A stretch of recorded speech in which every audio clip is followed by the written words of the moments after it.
बिस्मिल्लाहिर्रहमानिर्रहीम। Story name खाला।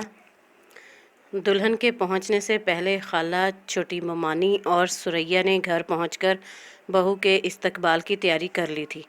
आज तो कराची से लुडन मामू भी आ गए थे, जो खाला से छोटे थे और लफ्ज़ उलटने में खाला के बड़ों को भी मात देते थे। दुल्हन के इस्तकबाल के लिए वो भी बहन के साथ खड़े थे। रिश्तेदार बच्चियां गुलाब की पत्तियों की प्लेटें लिए कतार बनाकर खड़ी थीं। सबसे आगे खाला और छोटी ममानी थीं। दुल्हन को आकब ने हाथ का सहारा देकर कार से उतारा। उसके दाएं बाएं राबिया और छोटी ममानी की बहुएं आ गईं और दुल्हन को लेकर दरवाजे की तरफ चली। खुश आमदीद, खुश आमदीद। खाला ने खुशी से खिलखिलाते हुए ज़ुबान का ध्यान रखते हुए दुल्हन का इस्तकबाल किया और दोनों का माथा चूम कर अंदर आने का रास्ता दिया। छोटी बच्चियां दफ बजा रही थीं, जबकि उनके साथ खड़ी बड़ी बच्चियां फूल बरसा रही थीं। आओ सुरैया, राबिया तख्त को दुल्हन पर ले आओ। देख कर दुल्हन का हाथ पकड़ लो तुम आकब। हाँ, ऐसे ही आगे ले आओ। अब ये तख्त कौन उठाएगा? दुल्हन को ही उठा लेते हैं, सुरैया ने मासूम बनते हुए कहा। हटो परे, ज़रा सा ज़ुबान का लड़खड़ाना भी झेला नहीं जाता, खाला ने फिर नाप तोल कर कहा। ज़रा आहिस्ता चलो आकब, मैं वीडियो बना रही हूँ, छोटी ममानी की बहू हंसते हुए बोली। खाला, आप भी आकब के दाएं तरफ आ जाएं, आपकी भी वीडियो बनानी है, आखिर आपके बेटे की पगली है। राबिया ने हंसी ज़ब्त करते हुए खाला को भी आगे बुलाया। हाँ हाँ, मैं भी आती हूँ, ज़रा ये मिठाई रखवा दूँ।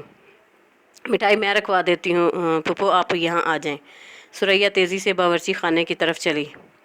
हाँ, ये टकोरा मिठाई टकोरे। सही लफ्ज़ ना निकलना था, खाला के मुंह से ना निकला। अच्छा पुप्पो अच्छा, मैं मिठाई के टोकरे संभाल कर रख देती हूँ, हंसी की फुलझड़ियों में सुरैया समझ कर बोली। लुडन को भी आगे बुलाओ, खाला ने मुड़कर लुडन मामू को बुलाया। अरे आपा, आप जाइए आगे, हम यहीं ठीक हैं, लुडन मामू ने इंकसारी दिखाई। चलिए चलिए लुडन मामू, आगे आइए। मुन्ने और नोमी ने पकड़कर मामू को आकब के दूसरी तरफ खड़ा किया। चलिए, बन गई वीडियो। अब दुल्हन और आकब को तख्त पर बिठा दें, छोटी ममानी की बहू बोली। मुन्ना और नोमी भी खटाखट तस्वीरें बना रहे थे। लुडन आओ, पहले तुम दुल्हन को प्यार दो। अरूसा, ये तुम्हारे लुडन नाना हैं, आज शाम ही कराची से पहुँचे हैं, सलाम करो इनको, खाला ने अरूसा को बताया। अरूसा ने माथे पर हाथ ले जाकर सलाम किया। लुडन मामू ने सर पर हाथ फेरा। सदा खुश रहो बिटिया, और खड़े होकर आकब को गले लगाकर मिले। कैसे हैं मामू आप? आकब ने पूछा। अरे हम बिकलुक ठीक हैं बिकलुक। लुडन मामू से संभलते संभलते भी गलती हो गई, सभी बेअख्तियार हंस पड़े। हाल पूछा है मामू, आपकी तिजोरी का पासवर्ड नहीं, कोई शरारती बच्चा बुलंद आवाज़ से बोला। चुप कर जाओ बदतमीज़, बड़ों की गलती नहीं निकालते। खाला खुद भी हंस रही थी। लुडन मामू ने दुल्हन को मुंह दिखाई दी, फिर सभी बारी बारी आकर मुंह दिखाई देने लगे। आपा ने सोने की अंगूठी पहनाई, छोटी ममानी ने चेन पहनाई, बड़ी ममानी ने कंगन दिया, बाकी सब ने लिफाफे दिए। खाला की खुशी दीदनी थी। चलो बच्चियों, अब ढोला ढोली ढोलन। खाला ने जुमला अधूरा छोड़कर ढोलक राबिया के हाथ में पकड़ा दी, जो हंस हंस कर पगला रही थी। आओ अब सब ढोला ढोली ढोलन बजाते हैं। ममानी कहाँ बाज आने वाली थी। सखियों से लिख दोरी, हाथों से मेहंदी। ढोली, ओह यानी ढोलकी अभी रखी ही गई थी। राबिया ने इस पर अपना घुटना टेक कर चम्मच को रगड़ा ही था कि खाला ने गाना बताया। मेहमान अरूसा भी खिलखिला कर हंस पड़ी, बल्कि उसे तो कुछ ऐसी हंसी आई कि उसे अपना घूंघट खींच कर नीचे करना पड़ा और शर्माने की अदाकारी करते हुए सर को झुकाना पड़ा। नई नवेली बहू सास पर हंसेगी तो फिर सास उसकी अच्छी खबर लेगी। खाला ने चौंक कर तख्त की तरफ देखा। वो अरूसा की हंसी सुन चुकी थी। उनकी अपनी हंसी एकदम से उड़नछू हो गई, उन्हें चुप सी लग गई। इसी दम सुरैया ने ढोलक पर थाप दी और मेहंदी से लिख दोरी, हाथों पर सखियों मेरे संवरिया का नाम की तान उठाई। लड़कियां बालियां सब में शामिल हो गई, की रौनक दुबाला हो गई। खाला भी झूम झूम कर गाने लगी। सुबह सुबह राबिया और सुरैया सबको चाय दे रही थी। नफीसा अपनी जेठानी के साथ नाश्ता लेकर पहुंच गई पुरतकल्लुफ़ नाश्ता लेकर पहुंच गई।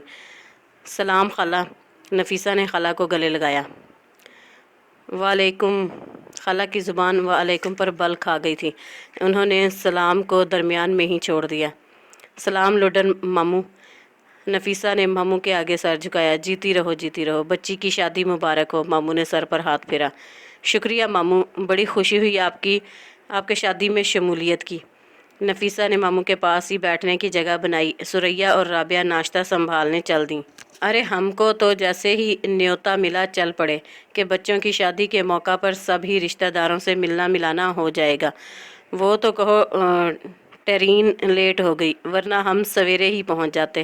لڈن ماموں نے جواب دیا۔ ہاں بھیا لڈن، تمہارا آنا تو سہاگے پر سونا ہو گیا، خالہ کیوں چپ رہتی؟ ہاں ماموں، واقعی سہاگے پر سونا ہی ہو گیا آپ کا آنا، چھوٹی ممانی کی لمبی زبان والی بہو نے ٹھٹھا لگا کر دہرایا۔ ناشتہ تم نے نفیسے کا تکلف کیوں کیا؟ خالہ نے نفیسہ کو محبت سے کہا۔ سب کب تک ضبط کرتے، چھوٹ گئے کہہ کے۔ ان کا مطلب تم نے ناشتے کا تکلف کیوں کیا نفیسہ؟ لمبی زبان والی بہو نے فکرہ درست کیا۔ ارے خالہ تکلف کیسا، یہ رواج تو ہمیشہ سے چلا آ رہا ہے۔ نفیسہ ہنسی داب کر بولی۔ بہو کا درست کیا فکرہ نظر انداز کیا۔ اب کون ان رسم و رواجوں کو مانتا ہے؟ موئے سب نئے فیشنوں میں پڑ گئے ہیں، پرانے رواج تو سب چھٹا گئے۔ چھوٹی ممانی نے بھی ہنسی کی بوچھاڑ میں گفتگو میں حصہ لیا۔ ہم تو بھائی ابھی بھی پرانے ہیں، پرانے رواجوں کو مانتے ہیں، اپنے پاندان کو ٹٹولتے ہوئے آپا بولی۔ آئے ہائے، میرے دل کی بات کہہ دی آپا نے، خالہ مسکرا کر بولی۔ ارے کوئی دلہن دلہے کی خبر بھی لاؤ، بڑی ممانی کو بروقت یاد آیا۔ کہاں سے؟ جیو نیوز چینل سے یا پھر سٹی 42 سے؟ لمبی زبان والی بہو باز آنے والی نہیں تھی۔ بھابھی رابعہ تیار کر رہی ہے عروسہ کو، سریا نے بتایا۔ صبح سے تیار ہی ہو رہی ہے، کب تک تیار ہوگی؟ خالہ کو شاید بہو یاد آ رہی تھی۔ آ گئی آپ کی بہو تیار ہو کر اماں، عاقب نے اندر داخل ہوتے ہوئے چہک کر کہا۔ عروسہ بھی ساتھ ہی شرمائی لجائی سی تھی۔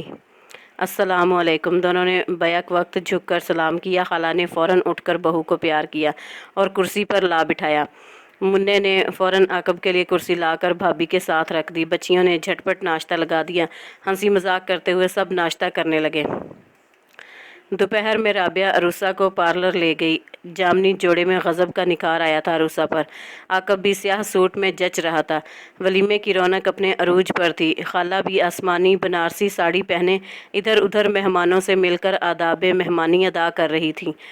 سبھی ان سے عروسہ کی خوبصورتی کا ذکر کر رہے تھے۔ سب کی زبانوں پر چاند سورج کی جوڑی کا ذکر تھا۔ خالہ کیسے نہ پھولے سماتی، تصویریں بن رہی تھیں۔ بار بار اسٹیج سے خالہ کے نام کی پکار پڑتی اور وہ چل دیتی۔ آئے ہے کیسے بھولے ممولے لگ رہے ہیں دونوں، ماشاءاللہ۔ خالہ نے 100 کا کئی بار وار کر رکھا ہوا نوٹ نکال کر وارا تو نومی چیخ پڑا۔ امی خدا کے لیے اب یہ کسی کو دے دیں اور وارنے کو نیا نوٹ نکالیں۔ ارے بچے، تم کیا جانو ہمارے بڑوں کے طریقے، ہمارے بڑے ایک ہی وار سے نوٹتے تھے۔ چھوٹی خالہ کی بہو کا کہکہ اپنے قد سے کئی فٹ اونچا تھا۔ بڑی ممانی نوٹ وارنے آگے بڑھیں تو وہ اونچی آواز میں بولی۔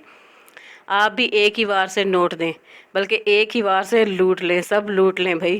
خالہ کو اس کی بدتمیزی بہت کھلی۔ اس کی دیکھا دیکھی رابعہ اور بڑی ممانی کی دونوں بہویں بھی شامل ہو گئیں اور لگیں خالہ کی زبان پکڑنے۔ ادھر مردانے میں منّے اور نومی نے لڈن میاں کے الٹ پیر پر کمر باندھی ہوئی تھی۔ مجال تھا کہ کوئی لفظ ان کی گرفت سے چوک جائے۔ وہ ایک دعوت کا حال بیان کرتے ہوئے جوش میں یوں بولے۔ کیا لذیذ پائے کے بکرے پکائے تمہاری ممانی نے کہ لفت آ گیا۔ لطف کیا ممانی کے پائے؟ نومی نے ہانک لگائی جو سنی نہیں گئی۔ اور سیلا کے ڈال کر کسٹر بنا دیا۔ ارے سب نے انگلیاں چاٹ لی تھیں۔ ماموں کے اس بیان نے سب کو ہنسا ہنسا کر پیٹ میں بل ڈال دیے تھے۔ ہر تھوڑی دیر بعد کوئی بچہ آہستہ سے سیلا کیب کھانے کی فرمائش کر دیتا اور حاضرین پیٹ پکڑ پکڑ کر لوٹ پوٹ ہو جاتے۔ غیر لوگ جا چکے تھے، اب اپنے ہی رشتہ دار تھے تو سبھی خواتین کے حصے میں چلے آئے۔ فیملی پکچرز اتاری جانے لگیں۔ ماموں اور خالہ سے بار بار کچھ نہ کچھ پوچھا جاتا، ذرا سے لفظوں کا ہیر پھیر ہو جاتا تو محفل زعفران زار ہو جاتی۔ بچے تو وہ کہہ کے لگاتے کہ بڑے کانوں میں انگلیاں دے لیتے۔ चौथी की रस्म के बाद अरूसा घर आ चुकी थी। आज सब मेहमान सिवाय सुरैया और लुडन मामू के वापस जा रहे थे। राबिया, दानी और आपा ने भी रुखसत होने की तैयारी कर ली थी, लेकिन उनको मुन्ने और नोमी ने बाइसरार रोक लिया कि उन्होंने इसी शहर में तो जाना था। राबिया का दिल तो पहले ही उधर की रौनकों में अटका हुआ था, फ़ौरन रुकने के लिए मान गई। भला आपा और दानी को क्या इनकार हो सकता था। मिठाई के टोकरे राबिया और आकब ने अपनी तहवील में ले लिए थे, इसलिए मेहमानों को भरपूर हिस्सा मिल रहा था। खाला लाख जुज़बुज़ हुई, मगर आकब ने उनकी बातों पर कान ना धरे। दोनों ममानियों, उनकी बहुओं, बड़ी खाला और दूसरे सब रिश्तेदारों को बड़े बड़े पैकेटों में मिठाई डालकर दी थी। जूता छुपाई और दूध पिलाई की रस्मों से वसूल होने वाली रकम राबिया ने ईमानदारी से सब बहनों और भाभियों और सालियों में बराबर बांट दी थी। दोनों मौक़ों पर आकब ने 7-7 हज़ार देकर खाला के बजट को महीनों के लिए उलट दिया था। रात सब मेहमानों के जाने के बाद मुन्ना और नोमी सामान सेट करवा रहे थे। खाला शाम की चाय बना रही थी, जबकि राबिया हंडिया भून रही थी। चुनाचा बावर्ची खाने से हदायत का सिलसिला जारी था। अरे मुन्ने, सब बिस्तर की चादरें, तकिया, गिलाफ छोटी पेटी में रखवा दो। पेटी में? क्यों, ऊंचा सुनने लगे हो? नहीं, वो सोचा ये ना हो आप कहना कुछ और चाहती हो और मुंह से निकल कुछ और गया हो। और सब रज़े गद्दियाँ बड़ी पेटी में रखियो। रज़े गद्दियाँ सुनना था कि ढेर से बिस्तर सर पर लादे हुए ऊपर पेटी की तरफ जाते नोमी की ऐसी हंसी छूटी कि सब बिस्तर सर पर से नीचे गिर गए और वो खुद हंसता हुआ उन पर औंध गया। तख्त पर बैठी अरूसा भी मुन्ने के हाथ पर हाथ मारकर कहका लगा उठी। खाला ने चाय तख्त के करीब रखकर ज़रा नाक पर उंगली धर के हैरत से बहू बेगम की तरफ देखा, जो अब हंसी दबाकर जल्दी से चाय बनाने को आगे बढ़ाई थी। सबसे पहले उसने चाय बनाकर खाला को दी। लीजिए खाला, आपकी तेज़ मीठे वाली चाय और ये आपके पसंदीदा गुलाब जामुन। अरूसा ने समझदार बहू की तरह नफीस सी प्लेट में गुलाब जामुन और चम्मच रखकर खाला के हाथ में पकड़ाई। खाला तो वारी सदके हो गई।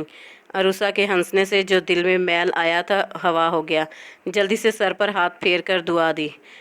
पोतों नहाओ, दूधों पलो। भला जज्बात की शिद्दत होती और मुहावरा ना उलटता, ये नामुमकिन था। सभी देर तक हंसते रहे। अरूसा ने सबको चाय बनाकर दी और सब चाय का कप पकड़ पकड़ कर कहते रहे, पोतों नहाओ, दूधों फलो। नोमी ने तो ये तक कह दिया, पोतों नहाओ, दूधों फलो और हमारी जान बख्शो। बदतमीज़, माँ का मजाक उड़ाते हो।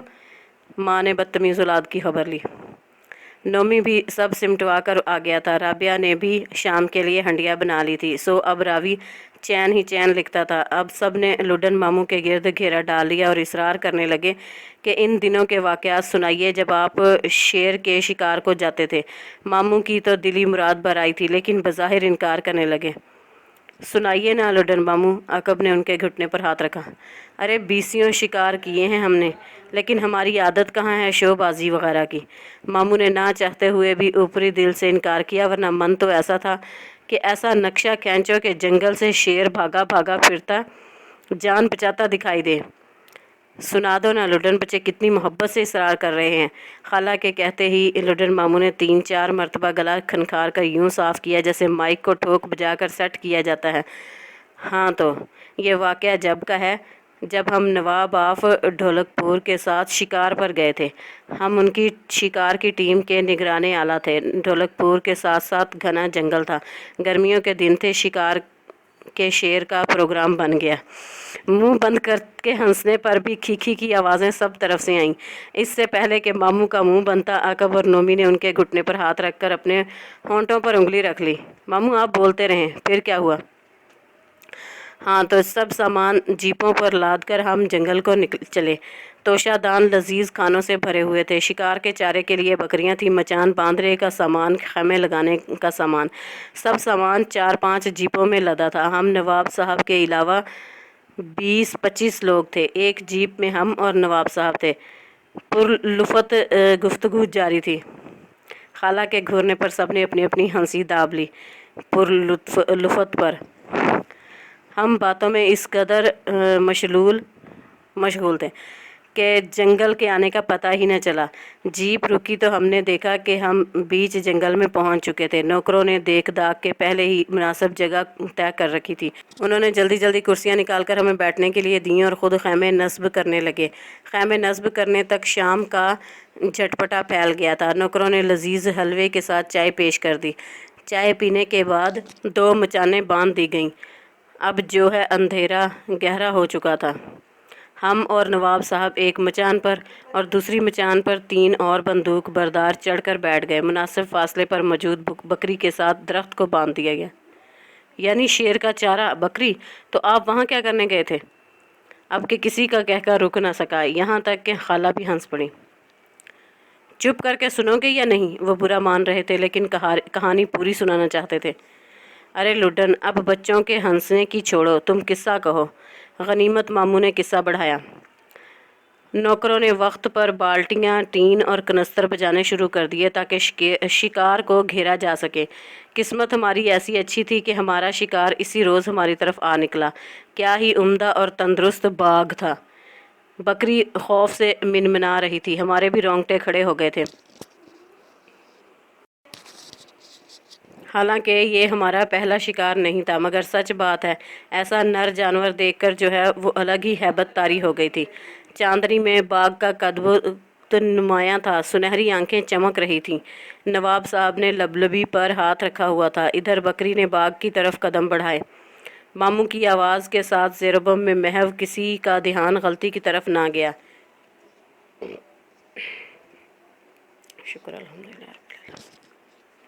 ادھر نواب صاحب نے گھوڑا دبایا، چشمے زدن میں شعلہ نکلا اور باغ کی پیشانی کے درمیان پیوست ہو گیا۔ نواب صاحب کے نشانے پر ہمارے منہ سے بے ساختہ واہ نکلا۔ ادھر نواب صاحب نے گولی چلائی، ادھر دوسری مچان سے بندوق برداروں نے گولیاں چلا دیں جو جانور کا سینہ چیرتی ہوئی باہر نکل گئیں۔ باغ کی دھاڑوں سے ہمارے دل کانپ اٹھے۔ اترو، نواب صاحب بولے۔ جانور ابھی تڑپ رہا تھا۔ نواب صاحب کے کہنے پر ہم اتر کر درخت کے ساتھ کھڑے ہو گئے۔ نر جانور تھا، ابھی تک غرا رہا تھا، لیکن اب اس کی آواز میں وہ دمخم نہیں تھا۔ ہمارے دیکھتے ہی دیکھتے ٹھنڈا ہو گیا، لیکن بھیا ہماری تو اس کی طرف بڑھنے کی ہمت نہ ہوئی، حالانکہ اس سے پہلے ہم نے دسیوں شیر مارے تھے۔ نواب صاحب نے آگے بڑھ کر بندوق سے ہلایا جلایا مگر وہ مر چکا تھا۔ نواب صاحب نے ٹارچ روشن کر دی تو نوکروں نے اتنی مشلیں روشن کر دیں کہ مانو دن نکل آیا ہو۔ ہم سب نے باغ کی گردن پر پیر رکھ کر تالیاں بجائیں، توشہ دان کھل گئے، لذیذ خوشبودار کھانے گرم کر کے دسترخوان لگایا گیا۔ سب نے پیٹ بھر کر کھایا اور خیموں میں پڑ کر سو گئے۔ 3-4 نوکر باغ کا پہرا دیتے رہے۔ صبح باغ کو لاد کر ڈھولک پور جا پہنچے۔